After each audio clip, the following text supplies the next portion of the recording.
পোড়া কড়াই ছাট মাংস রান্না করছি দেখে আমার বোন বলল, তুই তো প্রতিমা সর্দারের মতো হয়ে গেছিস।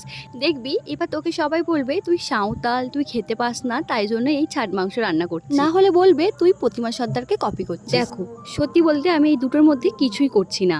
আমি যেমন রোজগারের একটা করে ভিডিও পোস্ট করি, সেরকমই একটা ভিডিও করছি জাস্ট। আজকে যেহেতু আমাদের বাড়িতে ছাট মাংস রান্না হচ্ছে, তাই জন্য ভাবলাম এই ভিডিওটাই তোমাদের সঙ্গে শেয়ার করি। আর আমার কন্টেন্টটাই তো এইরকম, বাড়িতে যেটা হবে সেটাই তো তোমাদের সঙ্গে শেয়ার করবো নাকি। আর রইলো বাকি কপি করার। আচ্ছা, মানুষ মানুষকে দেখে শিখবে, এটাই তো নিয়ম নাকি? এতে আবার কপি করার এইসব কি বলো তোমরা? আর জাতপাত এইসব 2026-এ কে মানে ভাই?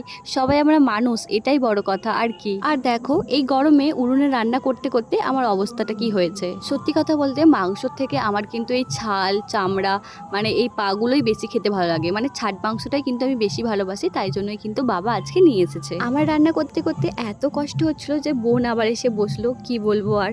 আমরা দুজন মিলেই কিন্তু রান্নাটা কমপ্লিট করেছি, আর দেখো কতটা টেস্টি হয়েছে। তো চলো, আজকের মতো ভিডিওটা এখানেই শেষ করছি। তোমাদের সঙ্গে দেখা হচ্ছে পরে কোনো ভিডিওতে। টাটা।